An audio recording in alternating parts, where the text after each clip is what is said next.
Well, it was a big weekend for both of us as each of our favorite teams had very important wins. Chase's team, Barcelona, won the Copa del Rey over their huge rival, Real Madrid.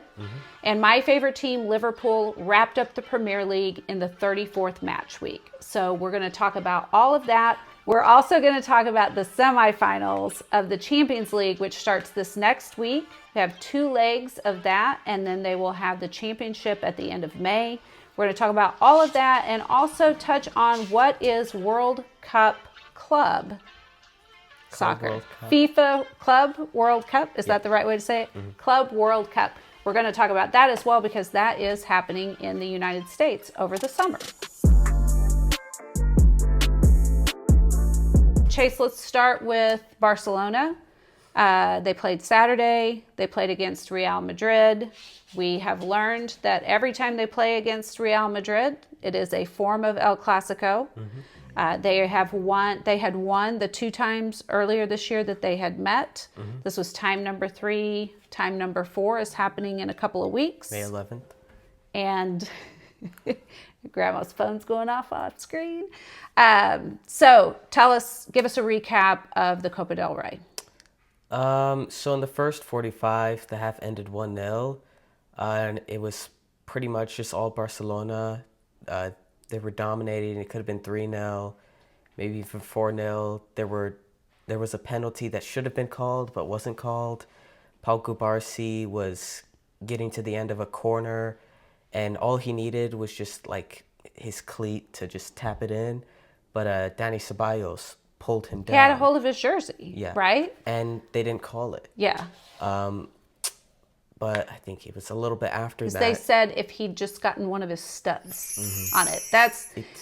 There was a time when I was like, they say something else for cleats, and I couldn't remember what it was. It was studs. So yes. And then in the 28th minute, Pedri hits a wonderful ball after Jude gets his pass intercepted from Pau Cubarsí. Jude Bellingham for Real Madrid. Okay. And then Pedri gets the ball from that. He starts the attack basically giving a great through ball to Lamine Yamal.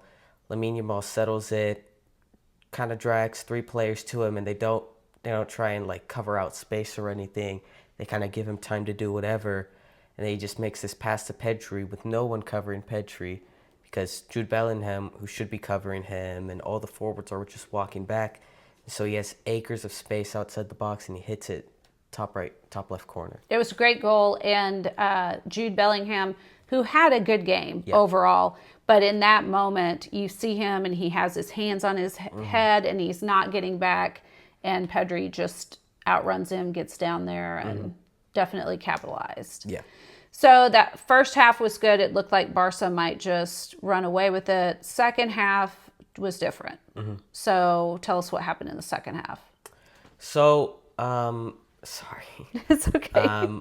Madrid kind of gained some momentum back.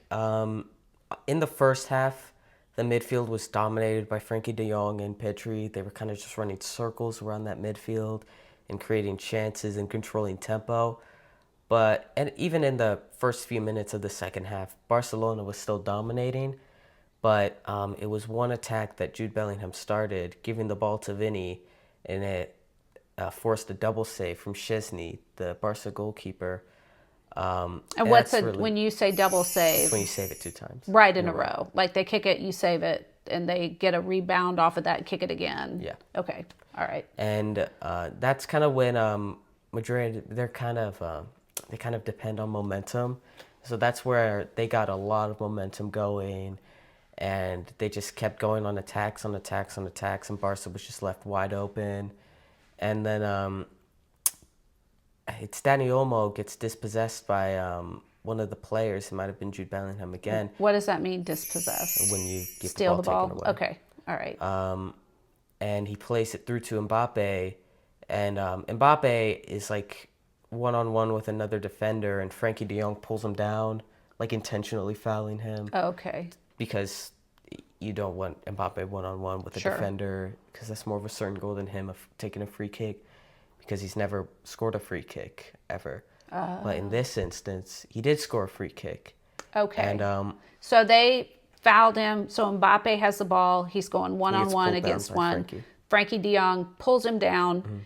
And Gets a yellow then for it. because he says, oh, Mbappe can't make free kicks. He's never made a free But kick. it's not saying that, but it's to make sure he can't score. Right. But then he makes the free kick. Yeah. Okay.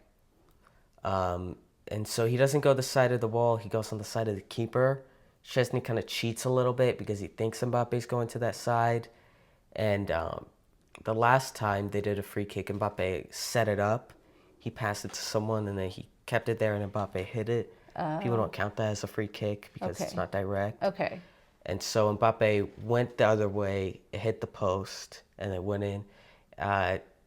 Usually you can't blame keepers when a ball hits the post and goes in because they're not supposed to save that. You can't save that. Yeah. So, but it is a little bit of Szczesny's fault for cheating on that wall and stuff. So then Real Madrid ends up tying it in the second half, correct? And so then it goes to extra time. No. Oh, no. Real Madrid goes ahead. Yeah. In the corner, they got a corner 7 minutes after, and they hit it. And Tchouaméni basically just kind of swings away from Koundé, who's the one marking him. He goes around one of the players.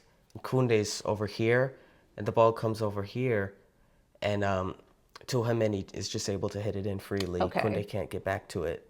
And then it's 2-1, and it looked like Madrid was going to win it at some point. Yes. But personally, I've seen a lot of comebacks this year from Barca. Yes. They went 4-2 down, 3-1 down, 1-0 down in the Supercopa against Madrid. And 7 minutes after that, Ferran Torres scores, who he calls himself the Shark. Okay. Lamine gets the ball, and Fran Garcia, who's the left back, gives him a lot of space. And which he can't do that with someone like Lamine Yamal, because if he gets time to think and who to pass it to, then he's going to make a brilliant pass, and that's what he did. Rudiger wasn't really marking Ferran. He kind of didn't know he was there. And Rudiger is for Real Madrid. Yeah. Okay. And Lamine Yamal hoofs this long ball up to Ferran, and it's going over to the box, and Courtois gets caught out of his line. And then he tries to be like a sweeper keeper to maybe try and like kick it out. So say that's the goalkeeper for Real Madrid. Sweeper keeper's when you kick the ball out. And like out of but the what box. is his name again? Courtois. Courtois. He's Belgian. Okay, so he's the goalkeeper, and he comes out of goal, right? Yeah, but he's still in his box. He kind of hesitates a little bit. He just gets caught out of guard, and Ferran Torres dribbles it past him, and it's a pretty hard finish to make. It's from a hard angle. Ferran's like right here, and the goal's like right here. So he just taps it all the way over there, and Rudiger can't get to it. He actually had to tape his legs up and stuff. He's kind of battling through an injury this whole season. He's not able to get to it, and now it's tied 2-2. And then it goes into extra time. So So then it goes into extra time. Well, there was a controversial penalty. Well, not non-penalty. Not the Rafinha one. It was when Ferran got tripped up by Rudiger, and they didn't call it. Okay. So Ferran gets the ball, and he's dribbling, and he kind of stumbles on it, and then he kind of tries to hold the ball up, maybe to pass it to someone else. And Rudiger, his foot just comes in, and he just swoops Ferran down. Oh. He swoops his left foot down, and then he just basically falls because of that. And Ferran was trying to call for a penalty. You could see he couldn't believe that it wasn't That they called. didn't call a He was penalty. he was like jumping off the ground and stuff. And then that Rafinha penalty, initially it got called. Yes. But then in VAR, Rafinha just sells it really well. Yes. And he really made it look like it was a remind foul. people what VAR is. That's the virtual technology to So check for stuff. they can go over It's and funny. review. VAR never got involved on the two other penalties. There was also a penalty that could have been called for a handball on Valverde. He's sliding, and it just hits his hand right here. And it's Valverde. Who does he play for? He's a Real Madrid player, Okay. and he was going in for a slide to intercept the ball from a Rafinha cross going to Ferran, and his hand basically hits it. And now what you would think is like that's by the rules, it's fine because your supporting hand for sliding. If that hits it, it's not your fault. It's to just help you slide. But his arm never hit the ground. So that's not a supporting hand. Okay. His hand never hit the ground when the ball touched So him. if you are on the ground and your arm is supporting you and the ball hits your hand on that supporting arm, it would not count as a handball. Okay, interesting. Okay, so the Rafinha penalty, did you think it was a penalty? No, it was not. Okay, but from some he angles, sells it really well. He did sell it well, and the announcers talked about the fact that he drags his left foot there. Yeah, yes. It's like he's kind of anticipating Asensio to tackle him. So he's really trying to sell it very well. Yes, and so they didn't buy it. It's funny, that's the one time VAR ever got involved in anything. Oh, that's the only time they used VAR in that game. Okay, interesting. They never did VAR for the other ones, though. It's crazy for a game of this magnitude. Yes. Okay, and so then they, from that, it went to extra time. So in these games, you have 2 periods of extra time, 15 minutes each. Yep. And then if it is not settled in extra time, then it goes to penalty kicks, correct? So they went through the first period of extra time, and then in the second period of extra time, an amazing, super fun goal to watch happened. Tell us about it. So at first, Barcelona gets the ball, but then they get dispossessed by one of the players, might have been Valverde, and he gives it to Modric, and Modric does a very bad pass to Brahim, and Brahim also doesn't anticipate going to the ball. He didn't come to the ball. He kind of looked. He leaves it, and then Koundé, great anticipation to just cut it off, cut the passing lane off, and it's great because Koundé as a fullback, he's not the best offensive fullback. Yes. And he had Fermin, I think, to his right, and he could have passed it to Fermin. But he just took it. But he took it. Yeah. And it was a and great he strike. booted it in. Yeah. It was really good. And he almost You know it's a good had, strike when Courtois can't save it. So yes. So, and he almost had a goal in the first half on a really good header. Yeah. And just the goalkeeper tapped it. Save, yeah. So, yeah, it was fun to watch in a fun way. And then just so, again, we're really talking to people who are just getting familiar with soccer, I think, learning about in overtime, it's not sudden death. So there was still time left, and Real Madrid did have an opportunity. They were trying to score a goal to tie it up, to send it to penalty kicks, but they were unable to. And there was a controversial foul call against Mbappe. Mbappe's his hand hits Eric Garcia, and Eric Garcia, he sells it really well, and they called the foul on it. Personally, I don't think it really matters.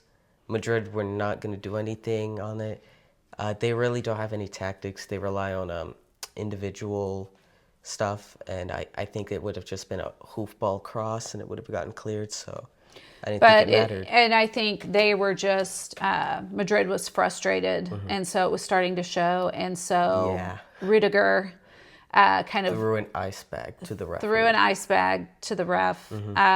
And was trying to get on the field, and it got very heated, and it is a big game. So the announcers felt like he had really lost his cool. And 2 other players after the game got red cards because of their emotion. Like, they reviewed it and then gave him red cards. Okay. Jude Bellingham and Lucas Vazquez got red cards. So what does that mean when you get a red card after the game is over? Then what? You just get a red card. It's a match ban. It's a match ban, so they can't play. Match ban. It gets determined. It determines how many matches they have to miss. So, okay. So when will you know how many matches they have to miss? I don't know. You don't know. And it doesn't matter. It would just be whatever their next match is. What if it would just be a league match that they would miss? Anything Spanish related, since they're in the Spanish league. So anything only Spanish in La Liga, related. Though, so. Okay. Interesting. So it was a huge win. It was super cool. The King of Spain was there watching. Part of why we're doing this podcast is because I don't know a lot about soccer. And so you talk about the Copa del Rey and the Super Copa all the time because La Liga is your league and Barcelona is your team. literally did not know until this weekend that Copa means cup. Yeah. So I started to ask you. Copa del Rey means Cup of the King. Yes. Yeah. So I started to ask you this weekend why it wasn't the Copa del Rey Cup. And then I realized that I think that's a dumb question. Yeah. And I Googled and then I was like, oh, you Copa wouldn't is have cup. thought that Copa means cup? No, I'm embarrassed to admit, but no, I didn't think of it. So anyway, so that makes sense. All the cups, all the tournaments are cups, basically. So, okay. So it was a great game. Anything else you want to say about Barcelona? After the game, it was fun to watch all of their players. They are such a young team. They're so energetic. Yeah. Lamine Yamal had 2 pairs of sunglasses, and it was setting off the announcer. Yeah. Yeah. Well, he was just like, maybe I'm just old school. He didn't have a problem with it. Well, at first he was he had a problem with it because he was going to meet the king of Spain with sunglasses right here and sunglasses right there. Yes, first he was like, why does he have 2 pairs of sunglasses? So, and then he was like, surely he's going to take those off before he shakes the king of Spain's hand. Yeah. And he did not. Yeah. So anyway, and he is, again, 17 years old. Yeah. So he is young. Okay, let's move on to my team's game, which was big. That was today. Liverpool defeated Tottenham to wrap up the Premier League and win the championship. And they could have won the Premier League with a draw today. If a draw would have gotten them 1 point, that's all they needed to ensure that they win it. But they went in and they really stomped on Tottenham. They scored a lot. So do you have anything you want to say about that game? I didn't watch the game. I didn't watch it. So I did watch it. It was exciting. I was too stuck up celebrating the Copa del Rey. You were still celebrating Copa del Rey. Well, I can tell you everyone who scored for Liverpool was a player that we have highlighted this season in trying to get people interested. So Luis Diaz scored, Alexis McAllister scored, Cody Gakpo, who's maybe my favorite name on the team, scored, and then of course Mo Salah scored. And they just pretty much dominated. It was a home game. It was at Anfield. The entire stands were full of red. It was just a really exciting game and a lot of fun. Not a lot to say about it. Tottenham really just did not do much of anything. They did score the first goal early, but then they just were kind of a non-factor. I learned they will not get the trophy for the Premier League until the last week of the Premier League season. So they had a celebration. They had special jerseys that had the championship logo on the back of them. So that was really cool, but they won't actually have a trophy ceremony until the last game, which is May 25th. And then I believe they will have a parade in Liverpool on Monday, May 26th. Okay. So I don't think it's very usual. I'm pretty sure most of the time, because it happened when Barca won the league in 2023. As soon as they won it, they got it. As soon as they won it, they got the trophy. So maybe it's a Premier League versus a La Liga thing. Maybe. I'm not sure. Because then after that, our B team just played the rest of the games. Because I don't get the reason why you would wait for the trophy to be lifted. Just like let the B team kind of get minutes and stuff. So. It's a good point. So I don't know. They mentioned that. And again, I'm new to all of this. So I, was interested to hear that was the way that they would do it. The other thing that I think is interesting that I want to hit on, again, for people who are coming into watching soccer, and this is all new, and this is all new for me as well, is that the rest of what is happening in the Premier League is still very important. Southampton, Ipswich, and Leicester have all been relegated. And so who played Newcastle this weekend? I don't know. I was just stuck up watching the Copa del Rey final. Chase didn't pay attention to anything but the Barcelona game this weekend. Whoever Newcastle played was relegated, and the Newcastle fans were really, like, the Newcastle fans cheered them. It was very nice to see. And in that game too, Isak had a big game, and so again, that's been kind of interesting because as you've taught me about other players, it's gotten me more interested in other things. So they did beat Ipswich. I was originally right.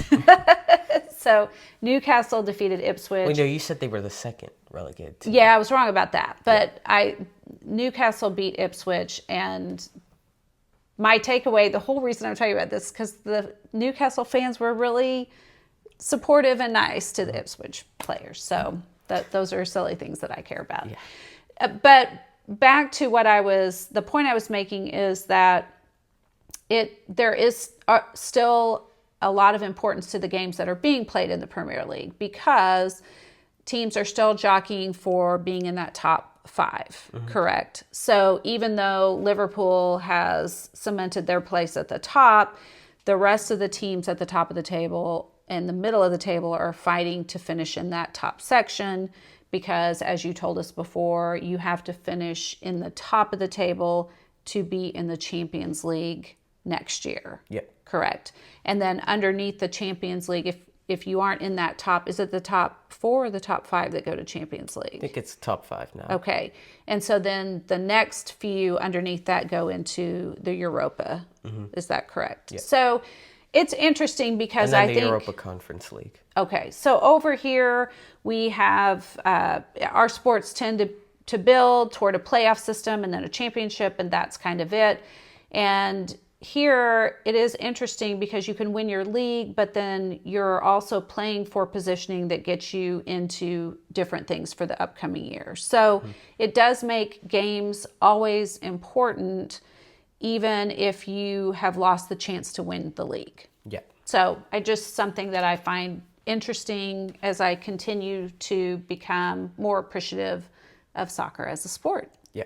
Okay, so since Liverpool has won the Premier League and we are coming down the stretch with the last games, it is the perfect time for us to talk about one of our partners in this endeavor, which is Premier League Tours. So if you are interested in seeing Premier League games, you can do it in person and in first class style by going to premierleaguetours.com.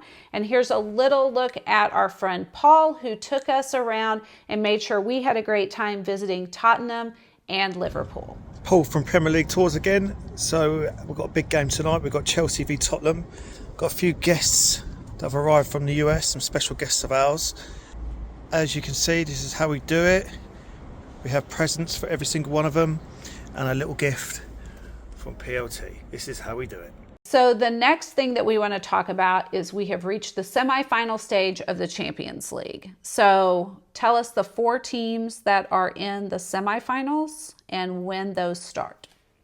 So the 4 teams that are in the semifinals are PSG, Arsenal, Inter Milan, and Barcelona. And so PSG and Arsenal will play on April 29th. On Tuesday. April 29th. And then Inter Milan and Barcelona will play April 30th, Wednesday. Okay. And so this podcast probably will not come out before those games happen, but that is leg 1. And then leg 2 will be played the following week. Yep. Okay. And so again, they will play home and away.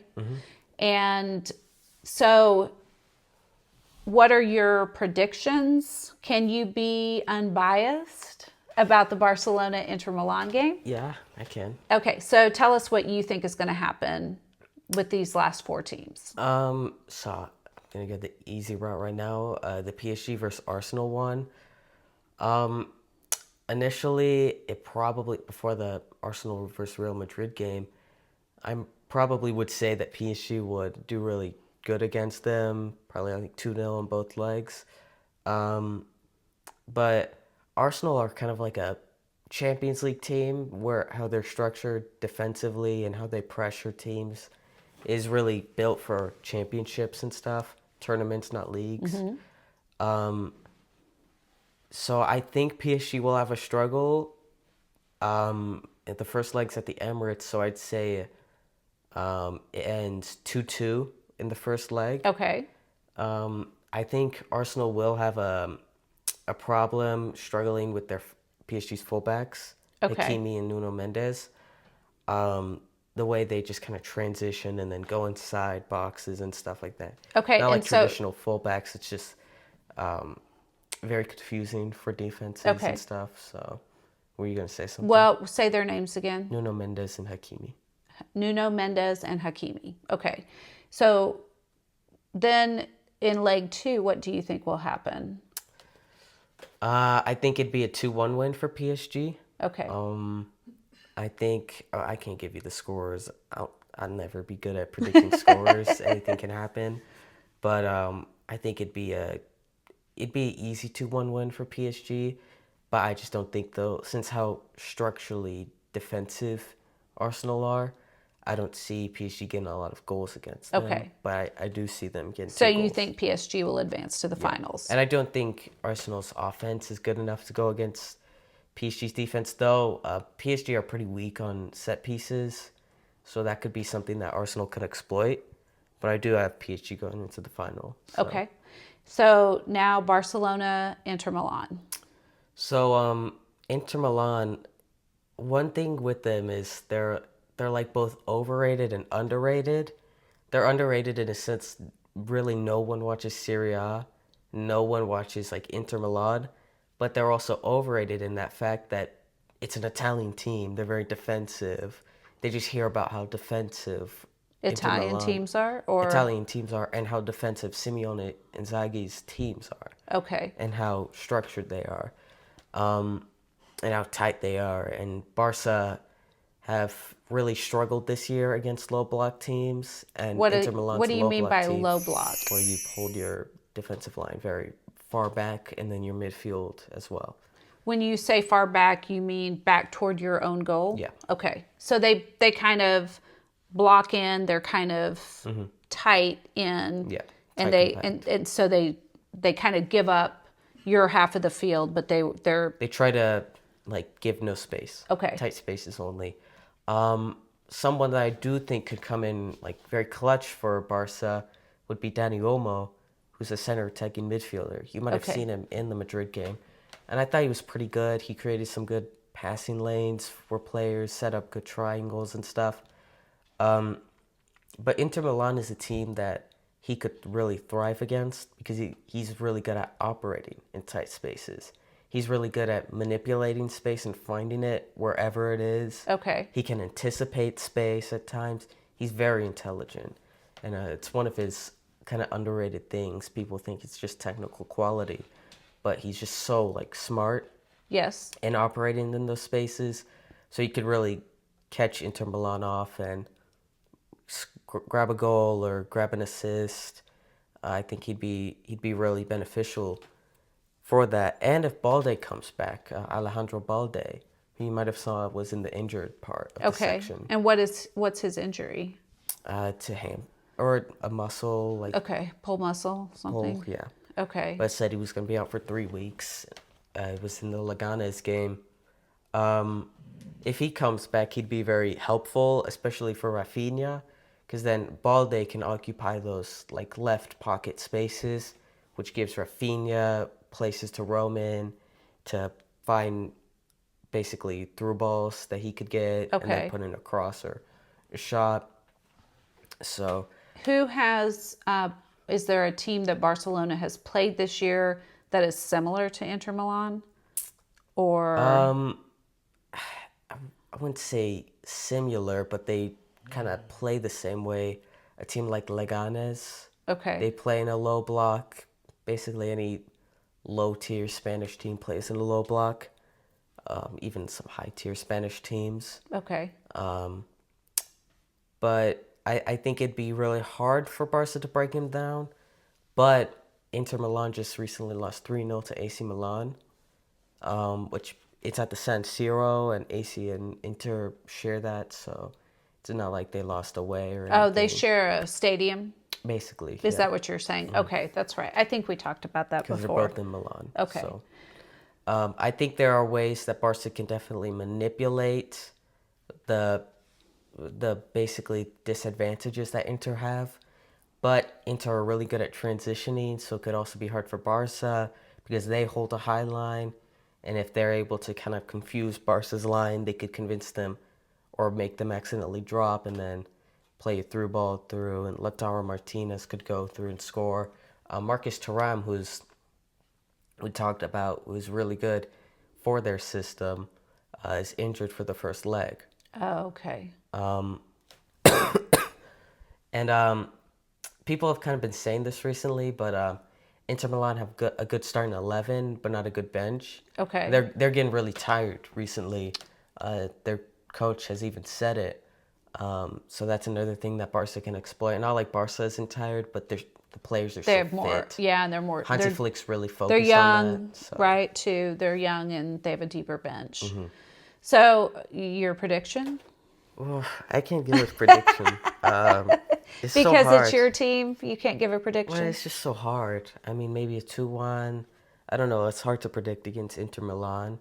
I'd say 2-1, maybe even 3-1. But Barca. you hope that it does not in the second leg come down to penalty kicks, because you said that Barcelona is not very good. But I don't know how at good. pens. I don't know how good Inter is. But when I called you in that, it's because Real Madrid have good penalty takers. Okay. So Okay. I don't know how good Inter's penalty takers are. So Okay.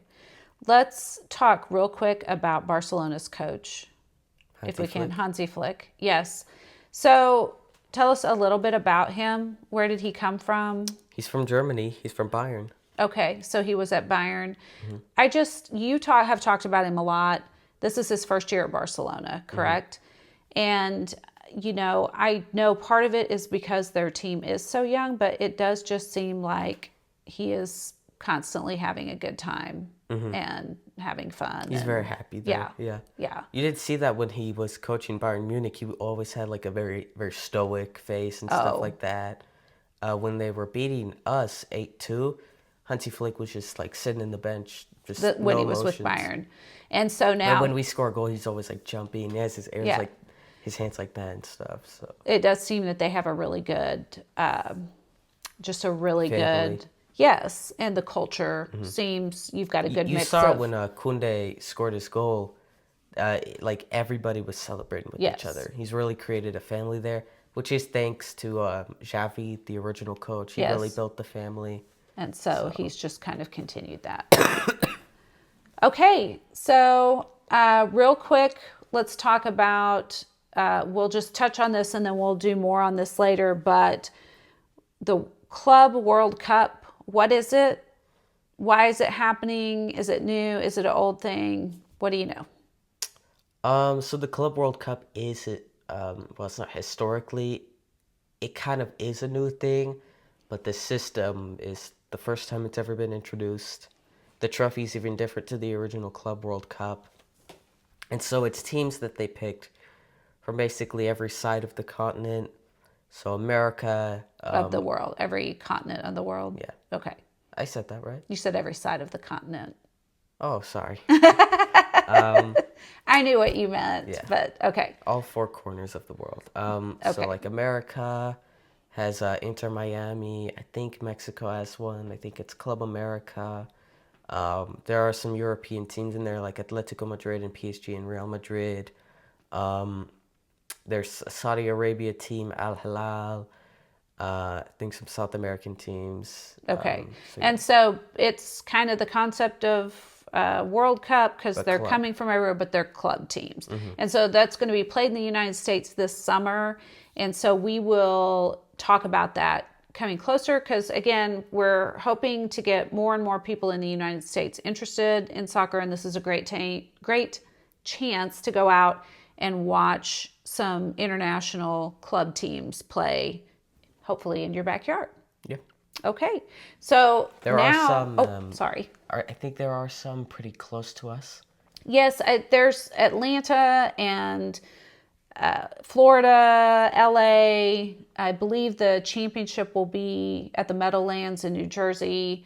So there are quite a few places. They have pool play first, where they have different pools of teams, and then out of pools, the top two teams advance into brackets play. I'm using all baseball lingo because that's how baseball tournaments worked with kids growing up. So, but we'll talk about that more once we get through all of the leagues finishing up and everything. The You were leagues, about to say right? Club World Cup. It was not. As all the leagues finish up, we'll move on then to Club World Cup. That's really hard for you to say. It Club is. World Cup. I know. Club World Cup. Okay, so since we talked about the Copa del Rey, which I have learned is the Cup of the King, we are going to talk about where that game was played and talk a little bit about the King of Spain being at that game. So that is how we're going to turn it over to Grandma with Minute on the Map. The Copa del Rey was played in Sevilla, Spain, which is also Seville, Spain, and that is located in the southern portion of Spain, right about there. And it is also translated to mean the King's Cup or Cup of the King, and the King was actually able to attend the event after having attended the Pope's funeral earlier in the day. The King of Spain, Philippe VI, has been king since 2014, following in his father's footsteps. As monarch, he is head of state and commander-in-chief of the Spanish Armed Forces with the rank of Captain General. He attended Lakefield College School in Canada, studied law at the Autonomous University of Madrid, and obtained a Master's of Science from the School of Foreign Service at Georgetown University in Washington, D.C. All right, thanks for joining us. We will be back soon with another episode.